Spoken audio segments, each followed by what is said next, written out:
On bascule sur LinkedIn. LinkedIn, alors là, on change un petit peu d'univers. Là, ça va être un univers qui va vraiment être totalement dédié au monde professionnel, au B2B et à l'univers corpo.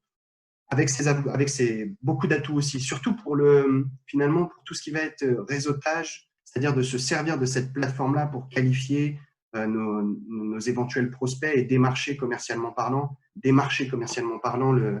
finalement les personnes qui pourraient être intéressées par ce qu'on a à leur vendre. Donc là, derrière, on va avoir la possibilité de réseauter de manière très qualitative, tout simplement parce que LinkedIn est un outil ultra puissant pour cibler les éventuelles personnes, encore une fois, qui vont pouvoir nous intéresser. Donc derrière, on va pouvoir faciliter la vie avec cet outil-là en utilisant par exemple Sales Navigator. Je ne sais pas si vous connaissez, mais Sales Navigator, le but de Sales Navigator, c'est vraiment de pouvoir cibler la zone géographique, le type d'entreprise que vous ciblez, les secteurs d'activité que vous ciblez, le nombre d'éventuels salariés que vous voulez cibler dans votre démarchage. Par exemple, si vous ne souhaitez pas travailler avec des entreprises de plus de 1000 salariés, vous vous concentrez sur je vous dis n'importe quoi, les 0 à 200 salariés, 200 à 500, etc. etc. Sales Navigator est ultra puissant. Ça vaut le détour et ça, à mon avis, ça vaut l'investissement aussi. Si vous êtes actif au niveau du démarchage commercial sur les réseaux, ça peut être un outil qui va être monstrueusement efficace pour vous. Derrière, prospecter et trouver de nouveaux clients. Le but du jeu, c'est finalement d'adopter, encore une fois, une position d'expert sur ce réseau-là en particulier, puisque vous allez vous en servir pour avoir un démarchage B2B, commercial ou pas, en fonction de la position que vous souhaitez adopter. Après, ça se discute. Mais l'idée, c'est de se dire, il faut absolument que vous puissiez être proactif, que ce soit sur ce réseau-là ou les autres d'ailleurs, pour valoriser des résultats et valoriser du concret. Il ne suffit pas de dire, je suis le plus beau, je suis le meilleur, je suis le moins cher, je suis le plus cher, prouvez-le. Et vous le prouvez justement à travers des informations que vous allez pouvoir créer, un article de blog, une position, donc donner un avis sur tel et tel sujet, d'interagir en tout cas avec votre communauté, d'interagir en tout cas avec le réseau et d'attirer l'attention et de faire en sorte finalement d'être acteur de ce qui va vous arriver. Donc de mettre en avant les infos, encore une fois, qu'attendent votre cible et sur lesquelles votre cible souhaite avoir votre expertise, votre regard, votre point de vue.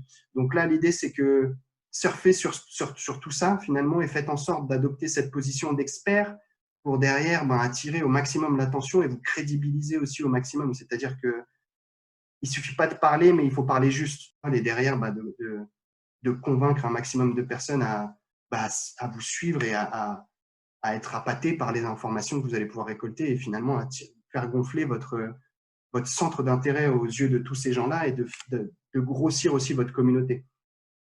Autant sur votre page professionnelle, puisque sur LinkedIn aussi, vous avez une page professionnelle et une page personnelle, que les deux vont avoir vraiment un rôle qui va être complémentaire. Et je vais justement y revenir sur le dernier point.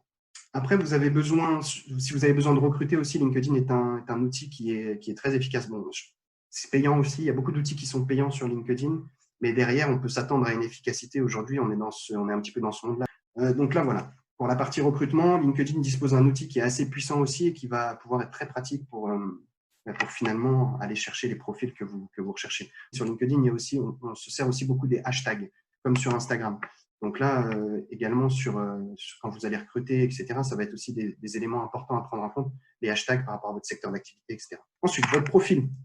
Votre profil, il va avoir un rôle ultra important sur LinkedIn, votre profil perso, j'entends, puisque finalement, les gens, vous le voyez assez naturellement, ont tendance à suivre davantage des personnes, des humains, des personnes physiques, que des pages sociétés.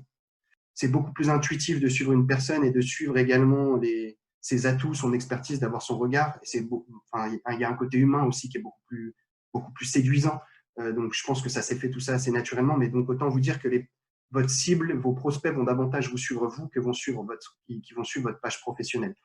Donc après, j'ai envie de vous dire, faites des corrélations, créez des passerelles entre les deux, relayez aussi sur votre page de temps en temps des publications que vous allez faire sur votre page pro, mais complétez en appuyant vraiment votre rôle d'expert en tant que vous, en tant qu'humain, pour derrière appuyer aussi la crédibilité de votre structure.